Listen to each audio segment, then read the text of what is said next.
Assalamualaikum warahmatullahi wabarakatuh. Alhamdulillah, alhamdulillah wassalatu wassalamu ala Rasulillah wa ala alihi wa sahbihi wa mawalah la haula wa la quwata illa billah. Al-mukarramun wal mukhtarumun, para alim ulama dan hadirin rahimakumullah. Pertama-tama Al-Fakir ucapkan terima kasih atas waktu dan kesempatan yang diberikan untuk menyampaikan kalam di dalam multaqa ulama yang penuh berkah di bulan Ramadan yang mulia ini, insya Allah.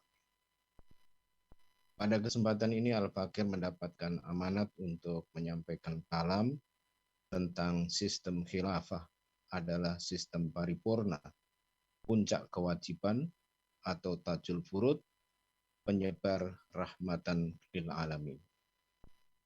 Al-mukarramun wal mukhtarumun, para alim ulama rahimakumullah. Khilafah adalah sistem pemerintahan Islam warisan Rasulullah Shallallahu Alaihi Wasallam. Khilafah merupakan satu-satunya sistem pemerintahan yang paripurna, yang lengkap, yang ada di dunia saat ini. Mengapa demikian? Sebab khilafah tegak atas dasar Al-Quran dan As-Sunnah, di mana Al-Quran dan As-Sunnah merupakan sumber hukum dan aturan yang paripurna, aturan yang lengkap dari Allah Subhanahu wa Ta'ala. Allah Subhanahu wa Ta'ala berfirman di dalam surat An-Nahl ayat 89. A'udzu billahi minasyaitonir rajim. Wa nazzalna 'alaikal kitaba tibyanan likulli syai'in wa hudaw wa rahmah wa busra lil muslimin. Dan kami turunkan kepadamu Alkitab, yaitu Al-Qur'an, untuk menjelaskan segala sesuatu. Tibyanan likulli syai'in, dan menjadi petunjuk serta rahmat serta kabar gembira bagi orang-orang muslim. Artinya adalah bahwa Al-Quran diturunkan berisi aturan yang lengkap, yang paripurna untuk mensolusi segala aspek kehidupan. Karena itu khilafah yang menerapkan hukum-hukum Al-Quran dan As-Sunnah niscaya akan menjadi negara yang paripurna. Selain itu, khilafah adalah tajul furud atau mahkota kewajiban atau puncaknya kewajiban.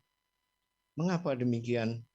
Sebab semua kewajiban dan hukum-hukum yang telah diterapkan oleh Allah Subhanahu wa taala, yang telah ditetapkan oleh Allah Subhanahu wa taala, tidak pernah bisa tegak secara sempurna kecuali dengan tegaknya khilafah yang menerapkan Islam secara kafah. Dengan tegaknya khilafah, seluruh kewajiban atau hukum-hukum Allah akan ditegakkan dan diterapkan secara kafah. Sebaliknya, ketiadaan khilafah sebagaimana kondisi saat ini, banyak sekali kewajiban-kewajiban dalam Islam yang terabaikan pelaksanaannya. Hanya hukum-hukum yang terkait urusan pribadi yang dijalankan, itu pun tidak secara sempurna. Akibatnya merebaklah berbagai ketidakadilan, kezoliman, kekacauan, sebagaimana yang terjadi di negeri ini dan di berbagai belahan dunia lainnya. Al-mukarramun, para alim ulama dan hadirin rahimakumullah. Khilafah akan menebarkan rahmat bagi seluruh alam. Sebab keberadaan risalah Islam yang diturunkan oleh Allah Subhanahu wa taala sebagai rahmatan lil alamin, sebagaimana firman-Nya, wa ma arsalnaka illa rahmatan lil alamin, dan aku tidak utus engkau kecuali untuk menjadi rahmat bagi seluruh alam. Hal ini tidak mungkin terwujud jika dan hanya jika risalah Islam diterapkan secara kafah. Dan satu-satunya institusi yang bisa menerapkan Islam secara kafah tidak lain adalah khilafah. Dari sini dapat difahami bahwa khilafah adalah institusi yang akan menebarkan rahmat bagi seluruh alam. Al-mukarramun, para alim ulama rahimakumullah. Rasulullah Shallallahu Alaihi Wasallam telah memberikan kepada kita teladan tentang metode atau thariqah dakwah untuk menegakkan daulah atau khilafah Islam. Karena itu kaum muslimin dimanapun berada saat ini wajib untuk memperjuangkan tegaknya khilafah dengan metode dakwah yang dicontohkan oleh baginda Rasulullah Muhammad Sallallahu Alaihi Wasallam. Dakwah Rasulullah adalah dakwah fikriyah, yaitu dakwah yang dilakukan secara dialogis, dakwah yang menggugah pemikiran, yang menanamkan keimanan dan pemahaman-pemahaman Islam secara intelektual. Ini yang pertama. Yang kedua, dakwah Rasulullah SAW adalah dakwah sia-sia, yaitu dakwah mengajak umat untuk hidup secara Islam.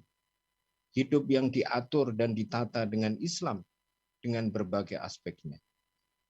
Karena diturunkannya risalah Islam tidak lain adalah untuk mengatur seluruh aspek kehidupan sebagai solusi sebagai berbagai problem kehidupan yang ada.